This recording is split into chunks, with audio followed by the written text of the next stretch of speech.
রাম কৃষ্ণ শরণম রাম কৃষ্ণ শরণম রাম শরণে জয় রাম কৃষ্ণ শরণম।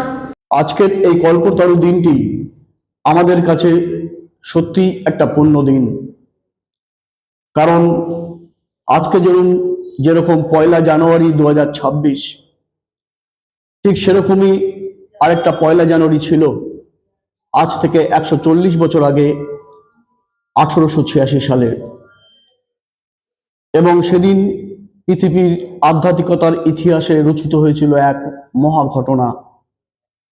সর্বকালের সর্বশ্রেষ্ঠ অবতার নেমে এসেছিলেন আমাদের মধ্যে। আমাদের বলেছিলেন, যুগ যুগ ধরে এখনো বলে চলেছেন, তোমাদের চৈতন্য হোক। সেই চৈতন্যের পথ দিয়েই আমাদের আজকের যাত্রা। সেই প্রসঙ্গে যাব কিছুক্ষণ পরে। তবে রাম দত্ত সেই পুরাণ কাহিনীকে মাথায় রেখে যে কল্পতরুর কথা বলেছিলেন, তারই যেন এক নবতম সংযোজন হলো ঠাকুর শ্রী রামকৃষ্ণদেবের সেই আবির্ভাবের দিনে, কল্পতরু দিবসে 1886 সালে। সেই প্রসঙ্গ পরে যাব। আসলে ভগবান শ্রীরামকৃষ্ণ হলেন সেই প্রজ্বলিত দীপশিখা, যার স্মরণ, মনন এবং চিন্তন আমাদের মনে করিয়ে দেয় একটাই কথা, ওই ভেঙেছে দুয়ার, এসেছে জ্যোতির্ময়। সেই জ্যোতির্ময়ের আলোক ছটায় আজকের এই পুণ্য দিনে আমরা যদি আমাদের হৃদয়কে একটু রাঙিয়ে নিতে পারি, সেটাই যেন আমাদের জীবনের সামনের দিকে আধ্যাত্মিকতার পথে এগিয়ে যাওয়ার একটা ধাপ ছাড়া আর কিছুই নয়। আসলে ত্রেতা যুগে এসেছিলেন ভগবান শ্রীরামচন্দ্র। তিনি রাবণ, সুবর্ণকা, কুম্ভকর্ণ এইসব রাক্ষসকুলকে বধ করবার জন্য। দ্বাপর যুগে এসেছিলেন ভগবান শ্রীকৃষ্ণ, কংস, জরাসন্ধ সহ কৌরব কুলকে বধ করবার জন্য। আর এই যুগে আসলেন আমাদের ভগবান শ্রীরামকৃষ্ণ। তিনি আসলেন আমাদের মনে যে সংশয়, আমাদের মনে যে অবিদ্যা, যে অহংকার, যে অন্ধকার, তাকে চিরতরে বধ করবার জন্য। তাই নরেন্দ্রনাথ যখন কোনো পথ খুঁজে পাচ্ছেন না, তিনি ঘুরে ঘুরে মরছেন, ঘুরে ঘুরে মরি তাই, কানামাছি ভৌব, যাকে পাবি তাকে ছো। ব্রাহ্ম সমাজ সব জায়গায় ঘুরছেন, কিন্তু তার দেখা মিলছিল না। আসলেন এক মহা ঘটনা ঠাকুরের কাছে। ঠাকুরকে বললেন, ঈশ্বর কি আছেন? ঠাকুর বললেন, হ্যাঁ আছে। আমি যেমন তোকে দেখছি তাকেও দেখছি, তুই দেখবি। সংশয় কেটে গেল। অনেক গঙ্গা দিয়ে জল বয়ে গেছে, আমরা সবাই জানি। তার জন্য নরেন্দ্রনাথ স্বামীজি তার স্তোত্রে বলেছিলেন, সংশয় নাম ও রাক্ষস নাশ ও মহাস্ত্রম। তাই আমাদের মনে যে সংশয়, সংশয় নামে আমাদের মনে যে রাক্ষস, যে রাবণ রয়েছে, যে সুবর্ণকা রয়েছে, তাকে বধ করবার জন্যই যেন অসীম থেকে সীমার বাজে ভগবান শ্রীরামকৃষ্ণ নেমে এসেছিলেন। বলেছিলেন, এখানে কোনো অন্ধকার নেই, অবিদ্যা নেই, সংশয় নেই, আছে শুধু একটাই, তুমি নিজেকে চেনো, নিজেকে চেনো, সেটাই চৈতন্যের পথ। আমরা বলি কল্পতরু। 1886 সালের 1 জানুয়ারি কল্পতরু দিবস। আসলে ভগবান শ্রীরামকৃষ্ণ কল্পতরু কিন্তু একদিনের জন্য হননি, তিনি ছিলেন নিত্য কল্পতরু। তাই মহাপুরুষ মহারাজ স্বামী শিবানন্দ ঠাকুরকে বলেছিলেন নিত্য কল্পতরু। ঠাকুর তো কল্পতরু হয়েছিলেন 1 জানুয়ারি 1886, কিন্তু তার প্রায় 1.5 বছর আগে ঠাকুর দেখতে গিয়েছিলেন স্টার থিয়েটারে গিরিশচন্দ্র ঘোষের নটি বিনোদিনী নাটকটা দেখতে। নাটক দেখার পর ঠাকুর গেলেন গ্রিন রুমে, গিয়ে সমাজের চোখে ব্রাত্য, উপেক্ষিতা, অনাদৃতা সেই বিনোদিনী দাসীকে বললেন, আসল নকল কিছু বুঝলাম না গো। বিনোদিনী বললেন, ঠাকুর তুমি আমায় পথ দেখাও, আমাকে আশীর্বাদ করো। ঠাকুর বললেন, তোমার চৈতন্য হোক। সেই চৈতন্যের পথ এরকম চৈতন্য হলো। আমরা জানি বিনোদিনী দাসী মাত্র 23 বছর বয়স, সেই রঙ্গালয়ের সর্বশ্রেষ্ঠ নটি হিসেবে তিনি সমাদৃত হয়েছিলেন। তার জীবনের এক অদ্ভুত রূপান্তর হলো, তিনি হয়ে গেলেন তপস্বিনী বিনোদিনী। আরো অনেক কারণ আছে। উত্তর কলকাতার সেই ঘরে, তার যে দোতলা ঘর, সেই দোতলা ঘরের ছাদের উপরে তিনি একটা কুঠি করলেন। সেই কুঠিতে ছিল দুটো পথ, একটা হচ্ছে গোপাল লালার পথ, আর একটা রামকৃষ্ণের পথ। এই হচ্ছে রূপান্তর, চৈতন্যের পথ। বিনোদিনীর চ্যাপ্টার অন্য। আসলে এই যে বলা হচ্ছে চৈতন্য, আসলে কল্পতরু দিবসে কি হয়েছিল? কল্পতরু দিবসে ঠাকুর একসাথে আমাদের মতো সংসারী মানুষজনকে, প্রায় 30 জনকে বলেছিলেন, তোমাদের চৈতন্য হোক। সেদিনের সাথে পার্থক্য অন্য দিনের চৈতন্য বলার এখানেই। আসলে যে চৈতন্য নিয়ে পুরাণেও অনেক কিছু বলা আছে, কিন্তু পুরাণে যে চৈতন্যের কথা বলা আছে, সেই চৈতন্য হচ্ছে ইরেসপন্সিবল কল্পতরু। পুরাণে যে কল্পতরুর কথা বলা আছে, তিনি হচ্ছেন দায়িত্ব জ্ঞানহীন কল্পতরু। কিন্তু আমাদের কল্পতরু হচ্ছেন রেসপন্সিবল কল্পতরু, দায়িত্ব সচেতন কল্পতরু। পুরাণের অনেক কাহিনী আছে, তার থেকে একটা কাহিনী আমরা বলি এই মুহূর্তে। আমি একবার এক পথিক বনের প্রান্ত দিয়ে হেঁটে যাচ্ছিলেন। সেই রাস্তা দিয়ে হাঁটতে হাঁটতে হাঁটতে হাঁটতে সে ক্লান্ত, সে তৃষ্ণার্ত হয়ে পড়ল। সে একটা গাছের তলায় বিশ্রাম করা শুরু করলো, কিন্তু গাছটি ছিল কল্পতরু। সে বিশ্রাম করতে করতে ভাবলো খুব খিদে পেয়েছে, খুব জল তেষ্টা পেয়েছে। শুধু ভাবনা, ভাবতে না ভাবতেই, যেহেতু গাছটি ছিল কল্পতরু, তার কাছে চলে আসলো খাবার, সেই সঙ্গে জল। তারপরে তিনি ভাবলেন, হাঁটতে হাঁটতে পাটা তো খুব ব্যথা করছে, যদি পাটা কেউ টিপে দিত। কোথা থেকে কেউ এসে তার পাটে পাও শুরু করে দিলেন। তারপর তিনি ভাবছেন, একটু ঘুমাতে পারলে ভালো হতো। সেই গুপি গাইন বাঘা বাইনের মতো বিছনাও চলে আসলো তুলতুলে, তার ঘুমও প্রায় চলে এসেছিল। হঠাৎ করে তার মাথায় আসলো যে আমি তো বনের প্রান্তে গাছের তলায় আছি, কিন্তু এবার যদি বন থেকে কোনো হিংস্র জন্তু, বাঘ এইসব এসে যদি আমাকে তুলে নিয়ে যায়, খেয়ে নেয়, কি হবে?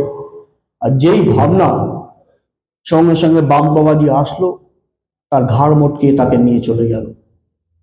আসলে পুরাণের যে কল্পতরু, সে তো এই পথিককে খেতে দিল, জল দিল, পা টিপা দেওয়ার ব্যবস্থা করলো, শোয়ার ব্যবস্থা করলো, অ্যাট দ্য সেম টাইম তার মৃত্যুরও কারণ হলো। আসলে পুরাণের যে কল্পতরু, সেটা হচ্ছে দায়িত্ব জ্ঞানহীন কল্পতরু। কিন্তু আমাদের যিনি কল্পতরু, তিনি দায়িত্ব সচেতন কল্পতরু।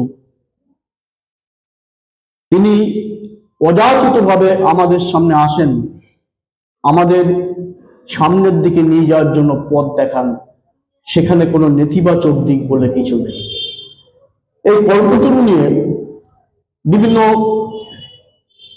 গবেষণাধর্মী লেখা দেখতে দেখতে দেখছিলাম যে এখন যেরকম বর্তমান আনন্দবাজার কাগজ এসব আছে, 19 দশকে সেরকম কিছু কাগজ ছিল, তত্ত্বমঞ্জুরি, তত্ত্ববোধিনী, ধর্মতত্ত্ব, এইসব। তা শ্রীমৎ স্বামী প্রভানন্দজি মহারাজ, আমি তারই কৃপা প্রার্থী, তিনি আমারই গুরু।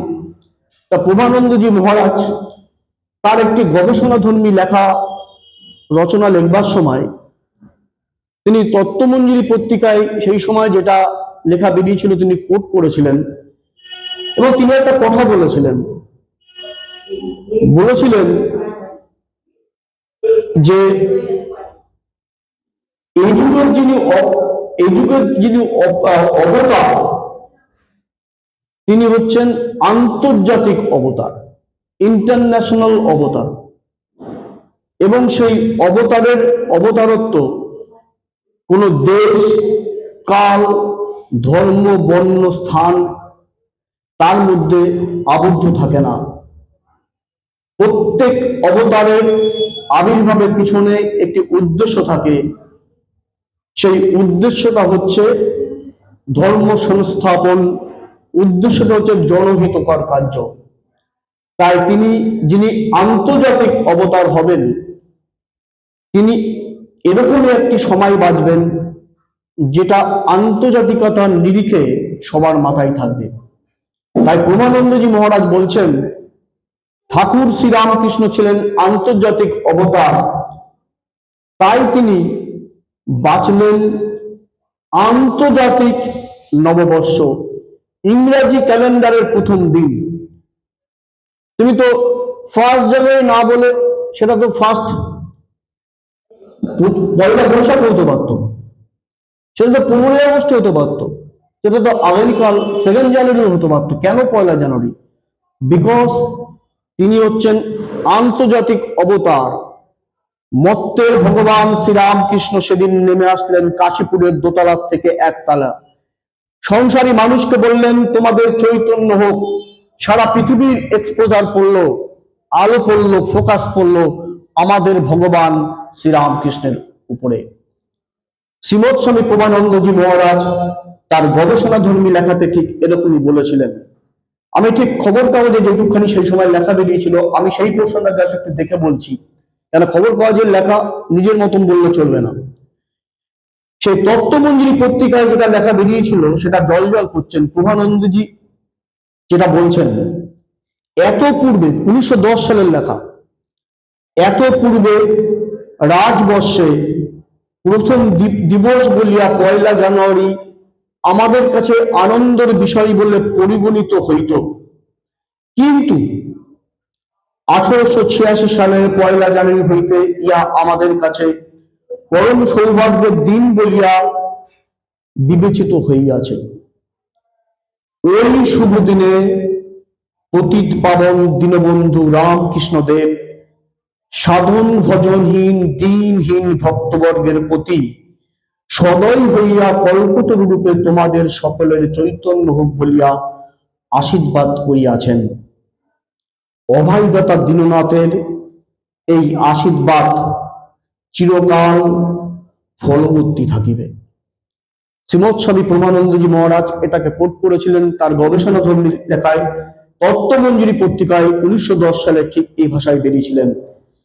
এবং তিনি বলেছিলেন কারণটা কি, তিনি বাঁচলেন 1 জানুয়ারি বিকজ সেদিনকে ছিল হচ্ছে খ্রিস্টানদের সারা পৃথিবীব্যাপী, গতকালও দেখেছি, তোলপাড় করা এক উৎসব, নট পয়লা বৈশাখ।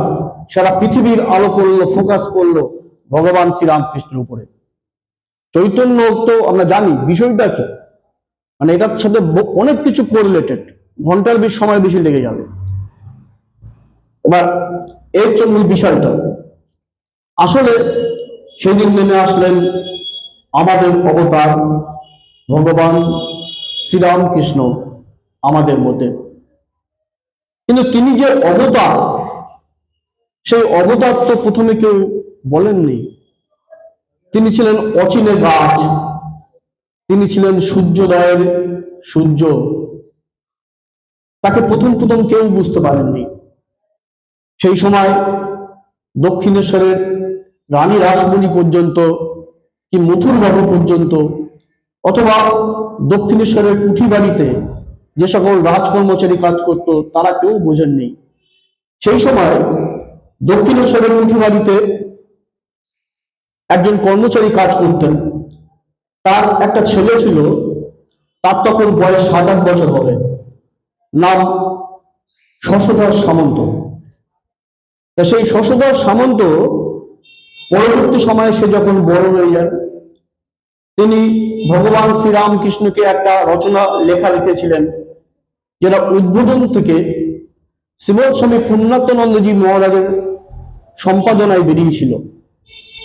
তা শশধর সামন্ত বলেছিলেন তার লেখায়, সেই দক্ষিণেশ্বরের রামকৃষ্ণকে তখন মনে করত কেউ কেউ সবাই ছোট ভট্টাচ, অথবা কেউ কেউ মনে করত পাগলা বাবা, অথবা কেউ কেউ মনে করত ছোটখাটো একটা সাধক হবে বলে। তার বাইরে কিন্তু কেউ কিছুই ভাবেননি। ইভেন যে মথুরবাবু ভেবেছিলেন বুঝি মাথায় গন্ডগোল হয়েছে, তাকে বৈদ্য ডাকারও ব্যাপার হয়েছিল, আমরা সবাই জানি। একমাত্র বুঝেছিলেন কে? সেই ভৈরবী ব্রাহ্মণী। তিনি বলেছিলেন নিত্যানন্দের খুলে চৈতন্যের আবির্ভাব। এই যুগের নিমায় ভগবান শ্রীরামকৃষ্ণ তিনি বলেছিলেন। আসলে তাই অবতার যিনি, তাকে যে অবতার তিনি, তাকে বুঝাতে হবে ঠাকুরকে। তাই ঠাকুর বলেছিলেন কি? ঠাকুর বলেছিলেন হাটে হাড়ি ভেঙে দিয়ে যাব। তিনি বলেছিলেন হাটে হাড়ি ভেঙে দিয়ে যাব, মানে আমি যে কে সেটা বলে দিয়ে যাব। কিন্তু কবে বলবো? বলবার জন্য দিন ক্ষণ সময় তিনি বাঁচবেন। সেই দিনটা কবে? যখন তখন তো হাটে হাড়ে রাঙলে চলবে না, অপাত্রে ঘিতদান করলে আর উলুবনে মুক্ত সহলে চলবে না। ঠিক লোককে ঠিক কথাই বলতে হবে, এবং ঠিক লোককে ঠিক কথা ঠিক সময় না বললে যে কি হয় তার তো একটা দৃষ্টান্ত আছে বৈষ্ণব শাস্ত্রে। সেই সময় মহাপ্রভু শ্রী চৈতন্যের নামে এবং নিত্যানন্দের অনুপ্রেরণায় এই মধ্য বাংলা, এই দক্ষিণ বাংলার আকাশ বাতাস মুখরিত। সারা বাংলা জুড়ে হরে রাম হরে কৃষ্ণ কৃষ্ণ কৃষ্ণ হরে হরে। এই গঙ্গার দুই কুল বেয়ে খর্দা, ওইদিকে কামারহাটি, সব জায়গায় দিয়ে কাতারে কাতারে লোক কৃষ্ণ প্রেমে মাতোয়ারা। সারা বাংলা জুড়ে কৃষ্ণ কৃষ্ণ হরে হরে রাম কৃষ্ণ কৃষ্ণ। ঠিক সেই সময় এই রানাঘাট শান্তিপুর অঞ্চলে একজন বৈষ্ণব পণ্ডিত ছিলেন, তার নাম ছিল অদ্বৈত আচার্য। তিনি ভাবলেন এই যে হাজার হাজার মানুষ কৃষ্ণ প্রেমে মাতোয়ারা, তারা কি সত্যি সত্যি হৃদয়ের টানে নেমেছেন না আবেগের টানে নেমেছে? যদি হৃদয়ের টানে নামে তাহলে তো ঠিক আছে, আর যদি আবেগের টানে নামে তাহলে জাস্টিস ফর আরজি কর। তিনি এটা ঠিক প্রশ্নের উত্তর খুঁজে পেলেন না। সেই সময় মহাপ্রভু শ্রী চৈতন্যদেব ছিলেন কুরুক্ষেত্রে নীলাচলে। তিনি মহাপ্রভু শ্রী চৈতন্যদেবকে একটা চিঠি লিখলেন কবিতার আকারে, 4টি লাইন। সেই 4টি লাইন বৈষ্ণব শাস্ত্রের অন্যতম আকর। তিনি বললেন সেই চিঠিতে, বাউলকে কহিল লোকে হইল বাউল, বাউলকে কহিল লোকে হইল আউল, বাউলকে কহিল হাটে না বিকাও চাউল, বাউলকে কহিল এ কথা কহিয়াছে বাউল। বাউলকে কহিল লোকে হইয়াছে বাউল, অর্থাৎ বাউলকে কহিল মানে নিত্যানন্দকে বলো যে কৃষ্ণর নামে অনেক লোক বাউল হয়ে গেছে। ঠিক কথা। আবার বলছেন বাউলকে কহিল লোকে হইল আউল। নিত্যানন্দ এই কথাও বলো যে অনেক লোক আউল, আউল মানে এলোমেলো হয়ে গেছে, স্ক্যাটার হয়ে গেছে, ছড়িয়ে ছিটিয়ে গেছে, বুঝতে পারছে না। বাউলকে কহিল হাটে না বিকাও চাউল, দামি চাল যখন তখন যেখানে জায়গায় বিলিয়ে দিও না, কেউ তার মূল্য বুঝবে না। বাউলকে কহিল এ কথা কহিয়াছে বাউল। ওই বাউল দ্যাট ইজ নিত্যানন্দকে বলো এ কথা বলেছে আরেক বাউল অদ্বৈত আচার্য। সত্যি তাই পরবর্তী সময় আমরা দেখলাম যে বৈষ্ণব আন্দোলনের কিছুটা সময় হলো গতি যেন স্লো হয়ে গেল। তাই ভগবান শ্রীরামকৃষ্ণ তিনি যে অবতার, সেই অবতার বলবার জন্য একটা সময় দরকার। সময় তিনি খুঁজছিলেন, হাটে হাড়ি ভেঙে দিয়ে যাব। তিনি মাস্টারমশাইকে বলতেন, তার অন্তরঙ্গ পার্শ্বদের বলতেন, আমার কয় আনা হয়েছে বলে তোমাদের মনে হয়? মাস্টারমশাই বলতেন, ওসব আনা ঠানা বুঝি না, কিন্তু আপনাকে যে যত দেখবে তার তত উন্নতি হবে। ঠাকুর বুঝছেন আস্তে আস্তে বোঝার মতন জায়গায় দাঁড়ায় আসছেন। দেখতে দেখতে চলে আসছে 1 জানুয়ারি 1886, কাশীপুর পর্ব, ঠাকুরের অন্তলীলা। আমরা জানি ঠাকুর সেই দক্ষিণেশ্বরেই 1885 শেষ সময় থেকে ক্যান্সার রোগে আক্রান্ত হয়েছিলেন এবং ওই তার চিকিৎসার জন্য প্রথমে আসলেন কিছুদিনের জন্য সেই বলরাম বসুর বাড়ি, তারপরে শ্যামপুকুর বাটিতে, একটু ন্যারো অপ্রশস্ত জায়গা বলে আসলেন মতিঝিলের উত্তর অংশে সেই বরানগর বাজারের সাথে সংলগ্ন সেই কাশীপুর উদ্যানবাটি রানী কাত্যায়নীর জামাই গোপালচন্দ্র ঘোষের বাগান বাড়িতে। যে বাগান বাড়িটা 80 টাকায় ভাড়া নেওয়া হয়েছিল 6 মাসের জন্য, পরবর্তী সময়ে আরো 3 মাস সেটাকে এক্সটেন্ড করা হয়। বাড়ি ভাড়ার টাকা দিয়েছিল সুরেন্দ্রনাথ মিত্র, সেটাও একটা হিস্ট্রি, আজকে সেটা প্রাসঙ্গিক না। আসলে ঠাকুরের ক্যান্সার, যেটা গিরিশ ঘোষ বলতেন, এটা ভান ছাড়া অভিনয় ছাড়া কিছু নয়, হয়তো তাই।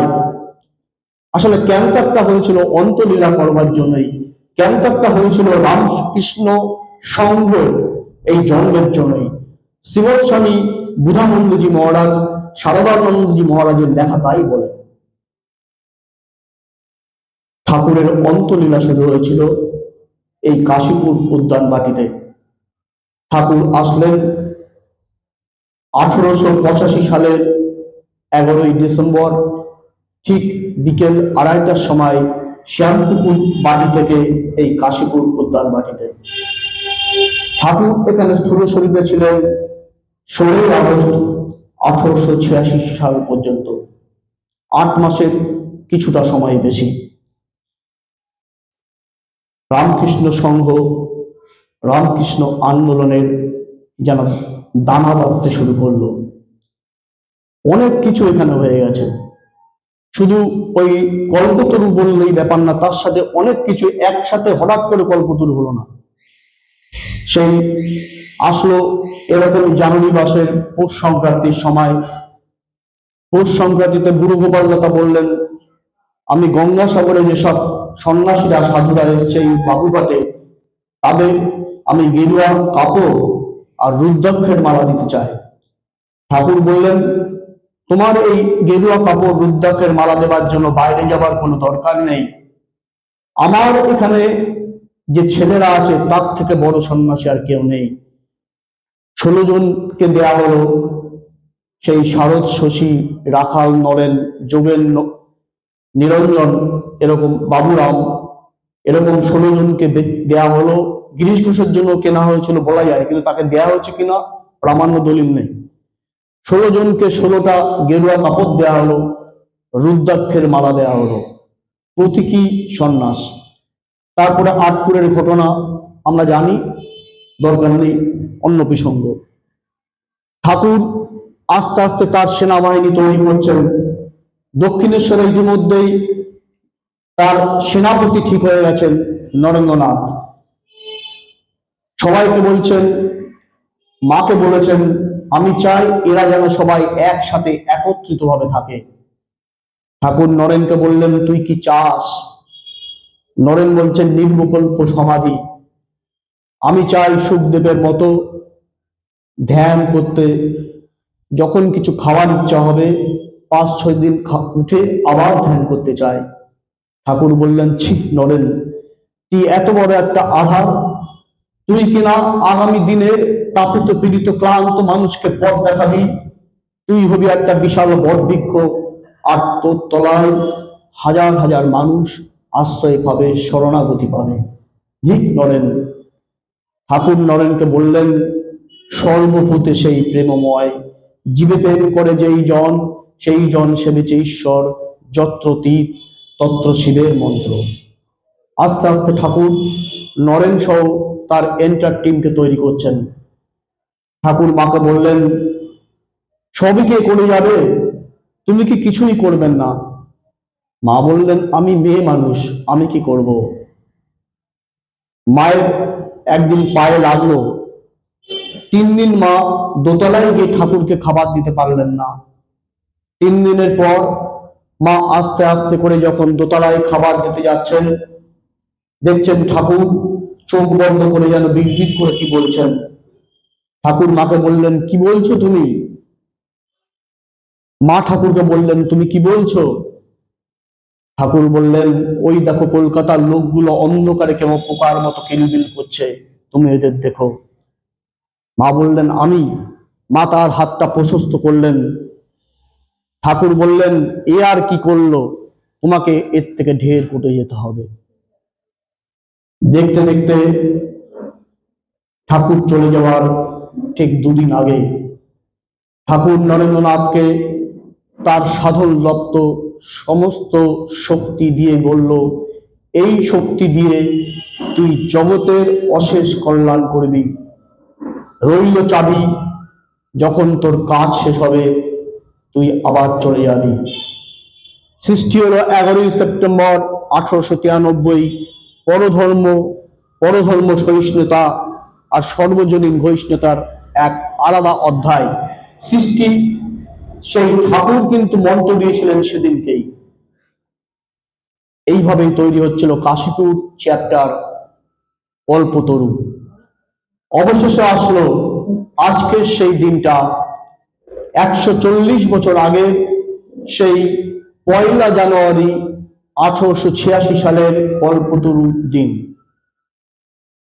সেই দিন বুধানন্দজি মহারাজ, সারদা প্রসন্ন মহারাজ তাদের লেখায় বলেছেন, সেই দিন সকালবেলা থেকেই কেন জানি না ঠাকুরের মনটা খুব ফুরফুরে ছিল, মেজাজটা খুব ভালো ছিল। সবাইকে একটা কৃপা দেওয়ার মানসিকতা অন্যদিনও থাকে, সেদিন যেন আরো বেশি বেশি করেছিল। তা বুধানন্দী মহারাজের লেখাই বলছে, সেদিন সকালবেলা হরিপদ মুস্তাফি বলে একজন ভক্ত ঠাকুরের কাছে গেছিলেন। তার সাথে ঠাকুরের কি কথা হয়েছে জানা যায়নি, কিন্তু তিনি দোতলা থেকে হঠাৎ আনন্দে লাফাতে লাফাতে নেমে আস্তে আস্তে বলছেন, ভাইরে, আজ কি আনন্দ পেলাম, সারা জীবনে এত আনন্দ পাইনি, আনন্দ আর ধরে না। বিকেল 3টের সময় ঠাকুর দোতলা থেকে আস্তে আস্তে নিচে নামছেন। দেখা হলো রামলালের সাথে। বলল, ভাই, আজকে আমি ভালো আছি। কানে টুপি, পিঠে সবুজ পিরান্দানা এবং লাল পেরে সাদা ধুতি, পায়ে রঙিন মোজা। আস্তে আস্তে নেমে আসলেন ঠাকুর। এবং সেই সময় নরেন্দ্রনাথ সবাইকে বলেছিলেন যে যতদিন ঠাকুর সুস্থ না হয়, ঠাকুরকে তোমরা কেউ পা ধরে প্রণাম করবে না। এবং সবাই সেটা মেনেও চলছিল। এবার ঠাকুর যখন নেমে আসছে হলঘরে নিচের, আজকে অনেকেই কাশীপুরে আপনারা গেছেন, জানেনই, হলঘরে আরো অনেক ভক্ত অপেক্ষা করছে। তারা ঠাকুরকে দেখে অবাক, একই ঠাকুরের পিছনে একটা ছোটখাটো যেন একটা মিছিল চলছে। সেই কাশীপুর উদ্যানবাটির লাল সুরকির রাস্তা দিয়ে ঠাকুর আস্তে আস্তে এগিয়ে যাচ্ছেন, পিছনে ছোট্ট মিছিল। সেই ডান পাশে আম গাছটা, সামনে আছে, এখনো আছে বাঁধানো, সামনে আছেন সেই রাম দত্ত, অতুল আর গিরিশ ঘোষ। ঠাকুর গিরিশকে দেখে বলল, এই তুমি আমার নামে ওইসব অবতার টবতার কি বলে বেড়াও বলো তো? ধুরন্ধর গিরিশ, তার নাম নোটো গিরিশ। নোটো গিরিশ মানে নোট দেয়া, একসাথে দুটো তিনটি নাটকের ডিকটেশন দিচ্ছে, তাই নোটো গিরিশ। তিনিও ফ্র্যাকশন অফ সেকেন্ডের মধ্যে বলে ফেললেন যে ব্যাস বাল্মীকি যার ইয়ত্তা করতে পারেনি, এই নোটো গিরিশ কি করবে? অর্থাৎ ব্যাস বাল্মীকি, মহর্ষি ব্যাস যিনি রচনা করেছিলেন ভগবান শ্রীকৃষ্ণের জীবন সম্বলিত ধর্মগ্রন্থ মহাভারত। বাল্মীকি যিনি রচনা করেছিলেন রামায়ণ, রামচন্দ্রের জীবনীকে কেন্দ্র করে। সঙ্গে সঙ্গে ঠাকুরের হৃদয় তন্ত্রীতে কর্ণগুরুদের কে যেন রোমন্থন করে বলল যে কথা ঠাকুর স্বামীজিকে বলেছিলেন, নরেনকে বলেছিলেন, যেই রাম যেই কৃষ্ণ ইদানিং সেই রামকৃষ্ণ। ঠাকুর সমাধিতে চলে গেলেন। আর সেই সময় ওই যে আম গাছ, সেই আম গাছে অক্ষয় কুমার সেন পুথিকা, খুবই কম বয়স, আরো কয়েকজন বানর হুকুক খেলছিল, খুব কম বয়স তাদের তখন। তারা তখন উপর থেকে ঠাকুরের সেই তন্ময় স্বর্গীয় দিব্য ভাব দেখছেন। সবাই ধপধপ করে নিচে নেমে আসলো। তারা স্বামীজির কাছে, নরেনের কাছে প্রমিস করেছিলেন যতদিন ঠাকুর সুস্থ না হবে তাকে পা ধরে প্রণাম করবেন না। তারা ভুলে গেলেন তাদের সেই প্রতিজ্ঞার কথা। তারা এক এক করে ঠাকুরকে দল বেঁধে প্রণাম করতে শুরু করলেন। ঠাকুর বাহ্যভূমিতে আসলেন। ঠাকুর বললেন, আশীর্বাদ করি, আমি আর কি বলি, তোমাদের চৈতন্য হোক। শারদানন্দজি মহারাজ বলছেন, যেন আনন্দের বন্যা বয়ে গেল। কেউ নাচ করছে, কেউ আনন্দে কাঁদছে। সে যেন এক দিব্য ভাব, দিব্য পরিবেশ চারদিকে গড়ে উঠেছে। এবং সেই দিনকে যে কিরকম অবস্থা হয়েছিল, যে প্রত্যেকের যে একটা আধ্যাত্মিকতার যে জাগরণ হয়েছিল, যেরকম রামলাল দাদা এক একজনের রূপান্তর কেমন হয়েছিল, আমি জাস্ট কয়েকটা বলছি, অনেক সময় ইতিমধ্যেই চলে গেছে। রামলাল দাদা তিনি বলছেন যে রামলাল চট্টোপাধ্যায় ঠাকুরের ভাইপো, তিনি বলছেন ওই দিনের আগে পর্যন্ত তিনি যখন ধ্যান করতে বসতেন তখন তার অন্তরে ইষ্ট মুক্তিকে প্রতিষ্ঠা বা প্রত্যক্ষ করতে পারতেন না। কিন্তু ওই দিনের পর থেকে, ঠাকুরের দিব্য স্পর্শ লাভ করার পর থেকেই এই অসুবিধা তার চিরতরে দূর হয়ে যায়। এবার বলছি সে বৈকুণ্ঠনাথ সান্যালের কথা। যে বৈকুণ্ঠনাথ সান্যাল সে বাবুরাম মহারাজকে, স্বামী প্রেমানন্দকে নিয়ে যাননি, কিন্তু একদিন যখন সঙ্গে গেছেন তখন বৈকুণ্ঠনাথ সান্যাল বলছেন বাবুরামকে দেখিয়ে, ঠাকুরকে ও এবার প্রবেশিকা পরীক্ষায় পাস দেয় নাই। তখন ঠাকুর বৈকুণ্ঠনাথ সান্যালকে বলিয়াছিল, ভালোই তো হলো, ও পাস করে নাই, ও পাস মুক্ত হলো। মানে পাস মানে পরীক্ষায় পাস ফেল করেনি, আর পয়কার তালবসা পাস মানে ও বন্ধন মুক্ত হলো। সেই বৈকুণ্ঠনাথ সান্যাল। বৈকুণ্ঠনাথ সান্যালের কেমন ভাবান্তর হয়েছিল সেটা আমরা শুনি। আর একজন ভক্ত বৈকুণ্ঠনাথ, তিনি তার প্রতিজ্ঞা ব্যক্ত করেছেন এইভাবে। তিনি ঠাকুরের কাছে গিয়ে সেদিন আশীর্বাদ ও কৃপা ভিক্ষা করেছিলেন। ঠাকুর তার প্রার্থনা পূরণ করলেন তার বক্ষস্থল স্পর্শ করে। বৈকুণ্ঠনাথ লিখছেন, কি হয়েছিল? উহার প্রভাবে আমার অন্তরে অপূর্ব ভাবান্তর উপস্থিত হইল। আকাশ, বাড়ি, গাছপালা, মানুষ ইত্যাদি যেদিকে যাহা কিছু দেখিতে লাগিলাম, তাহারই ভিতরে ঠাকুরের প্রসন্ন হাস্যদীপ্ত মূর্তিটি দেখিতে পাইলাম। প্রবল আনন্দে এককালে উল্লসিত হয়ে উঠলাম এবং ওই সময় তোমাদের ছাদে দেখিতে পাইয়া, কে কোথায় আছিস, এই বেলায় চলে আয় বলিয়া চিৎকার করে ডাকিতে লাগলাম। কয়দিন পর্যন্ত আমার ওইরূপ ভাব ও দর্শন জাগ্রত কালে সর্বক্ষণ উপস্থিত রইল। মানে সবসময় তিনি হৃদয়ে ঠাকুরকে দেখছেন। সকল পদার্থের ভিতর ঠাকুরের পুণ্য দর্শন লাভ করে স্তম্ভিত ও মুগ্ধ হয়ে গেলাম। অফিস বা অন্য যে কর্মেই যাইতে লাগলাম, ঐরূপ হইতে লাগিল। উহাতে উপস্থিত কর্মে মনোনিবেশ না করতে পারাই কাজের খুব ক্ষতি হতে লাগলো, এবং কর্মের ক্ষতি হচ্ছে দেখিয়া উক্ত দর্শনকে কিছুকালের জন্য বন্ধ করিবার চেষ্টা করলেও ঐরূপ করতে পারলাম না। মানে সবসময় ঠাকুরকে দেখছেন বলে এবার ভাবছেন যদি না দেখি ঠাকুরকে, এরকম ওরা ভাবছেন। কখনো কখনো মনে হতে লাগলো পাগল হয়ে গেলাম নাকি। তখন ঠাকুরের নিকট আবার সভয়ে প্রার্থনা করিলাম, প্রভু, আমি এই ভাব ধারণে সক্ষম হইতেছি না, যাহাতে এর উপশম হয় তাহা করিয়া দাও। হায় মানবের দুর্বলতা, বুদ্ধিহীনতা! এখন ভাবি কেন ঐরূপ প্রার্থনা করিয়াছিলাম, কেন তাহার উপর বিশ্বাস স্থির রাখিয়া এই ভাবের চরম পরিণতি দেখিবার জন্য ধৈর্য ধারণ করিয়া থাকি নাই। না হয় উন্মাদ হইতাম, অথবা দেহের পতন হইত। কিন্তু ঐরূপ প্রার্থনা করিবার পরেই উক্ত দর্শন ও ভাবের সহসা এক দিবস বিরাম হইয়া গেল। আমার দৃঢ় ধারণা, যাহা হইতে ওই ভাব প্রাপ্ত হইয়াছিলাম তাহার দ্বারা উহা শান্ত হইল। অর্থাৎ সবসময় তিনি ঠাকুরকে দেখছেন, কোনো কাজ করতে পারছেন না, তা আবার ঠাকুরই যেন তাকে নিয়ে নিলেন। তবে ওই দর্শনে একান্ত বিরহের কথা আমার মনে উদিত হয় নাই বলিয়াই তিনি কৃপা করিয়া উহার এইটুকু অবশেষ মাত্র রাখিয়াছিলেন যে দিবসের মধ্যে যখন তখন কয়েকবার তার সেই দিব্য ভাবোদ্দীপ্ত প্রসন্ন মূর্তি অহেতুক দর্শন লাভে আনন্দে স্তম্ভিত কৃতার্থ হইতাম। ঠাকুর তাও দয়া করে দিনের মধ্যে কয়েকবার তাকে দেখাতেন।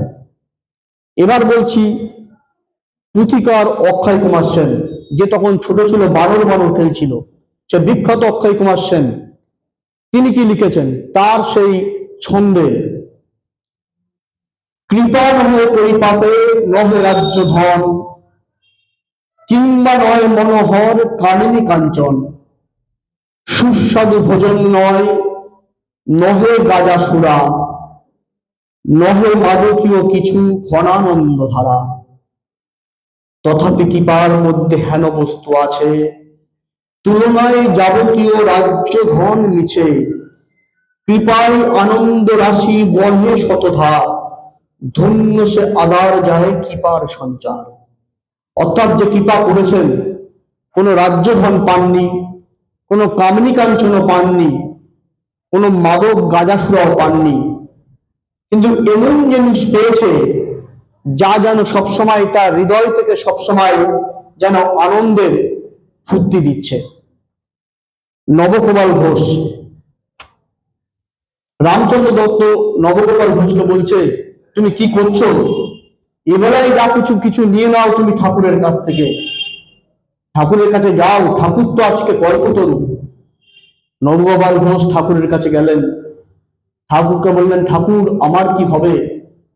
ঠাকুর বললেন, নিশ্চয়ই তো হবে, তুই একটু জপ ধ্যান করতে পারিস? নবগোপাল ঘোষ বললেন, ঠাকুর আমি তো চাকরিজীবী মানুষ, সংসারী ছাপোষা মানুষ, আমার অত সময় কোথায়? নবগোপাল ঘোষকে ঠাকুর বললেন, ঠিক আছে তুই একবার দুবার করতে পারিস। নবগোপাল বলছেন, ঠাকুর আমি তাও পারি না, আমার সময় নেই। তখন ঠাকুর তাকে বলছেন, তুই আমার নাম করতে পারিস? নবগোপাল ঘোষ বলছেন, হ্যাঁ ঠাকুর আমি তা করতে পারি।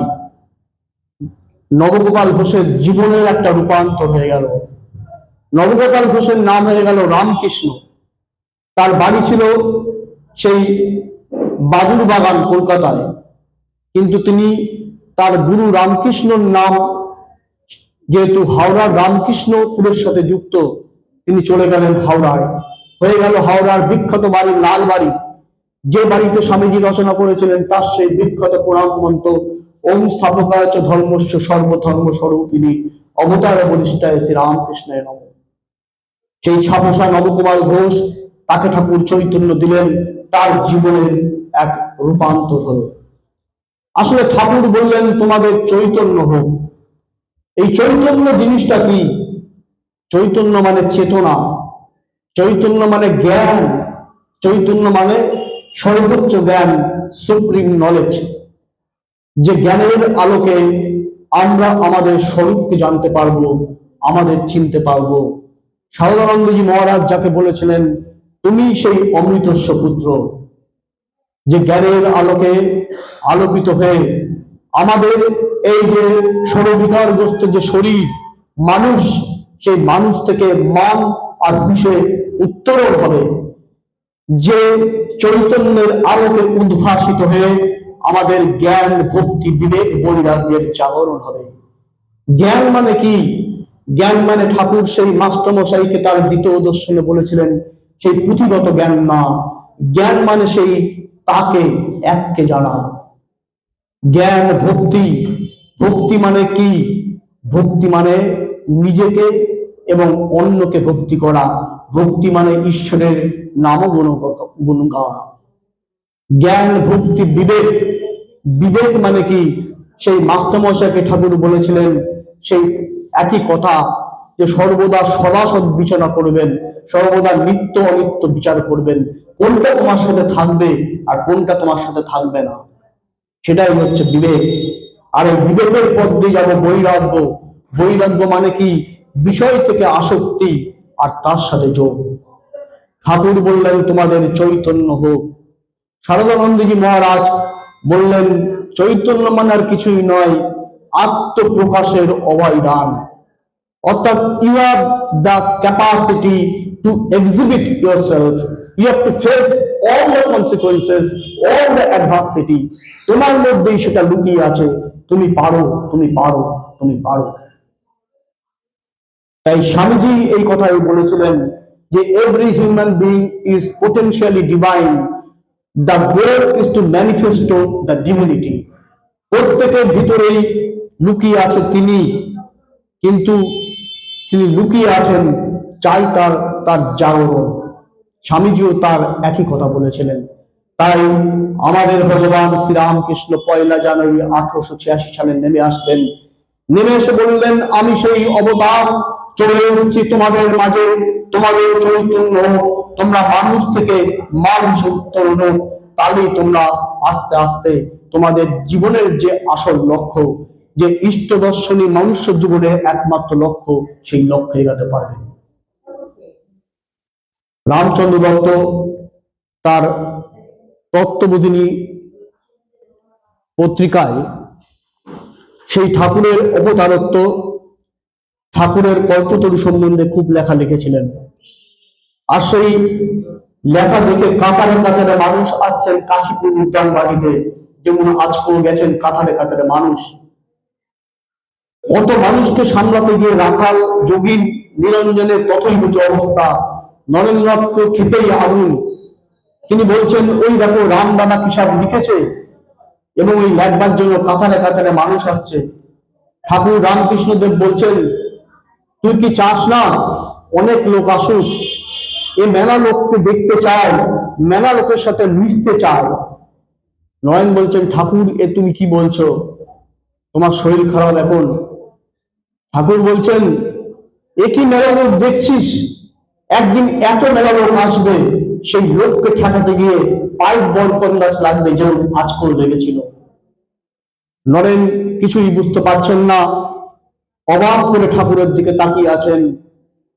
ঠাকুর বলছেন বুঝলি নরেন, যখন নদী দিয়ে জাহাজ যায়, বড় বড় জাহাজ, তখন কিছুই বোঝা যায় না, কিন্তু জাহাজ চলে যাওয়ার পরে তার ঢেউ যখন পাড়ে এসে লাগে, পাড় ভেঙে যায়। কালে কালে সবই বুঝবি। আমাদের ঠাকুর চলে গেছেন তার স্থূল শরীরে, কিন্তু তিনি কালোত্তীর্ণ হয়েছেন। ঠাকুর গেছেন 1886 সালে, স্বামীজি গেছেন 1902 সালে, মা গেছেন 1920 সালে। কিন্তু ঠাকুর মা স্বামীজি স্বরূপ যে বিশাল বটবৃক্ষ, আজ বাংলা তথা ভারত তথা পৃথিবীর আধ্যাত্মিকতার যে এক বিশাল, তাদের যে ফুলে ফলে পুষ্পিত হয়েছেন, এবং আমরা সবাই তার নিচে শরণাগত। ঠাকুর সৃষ্টি করেছেন এক নতুন ধর্ম, সর্বধর্ম সমন্বয়ের গল্প, যারই পথ স্বামীজি বলেছিলেন সেই শিকাগো ধর্ম সময় পরধর্ম সহিষ্ণুতা এবং সার্বজনীনতার গল্প। তাই আমাদের ঠাকুর পথ দেখিয়েছিলেন। আমাদের ঠাকুর বলেছেন একটাই কথা, শরণাগতি, শরণাগতি, শরণাগতি। প্রভু আমার, প্রিয় আমার, পরম ধন্যে, আজকের এই বিশেষ দিনে আমি এই ঠাকুরমা স্বামীজিকে, কল্পতরুর দিনে ঠাকুরকে যে স্মরণ মনন চিন্তন করতে পারলাম, তার জন্য সত্যি আমি খুব সৌভাগ্যবান। এবং ঠাকুরমা স্বামীজিকে আমি আবার প্রণাম জানাই। আপনাদের সবাইকে আমার নমস্কার, নতুন বর্ষের শ্রদ্ধা এবং প্রণাম। শিব শিব মহাশিব, শিব রামকৃষ্ণ নাম, ব্রহ্মা বিষ্ণু সর্বদেব, রামকৃষ্ণ নিত্য নাম। রাম কৃষ্ণ শরণম, রাম কৃষ্ণ শরণম, রাম শরণে জয়, রাম কৃষ্ণ শরণম, রাম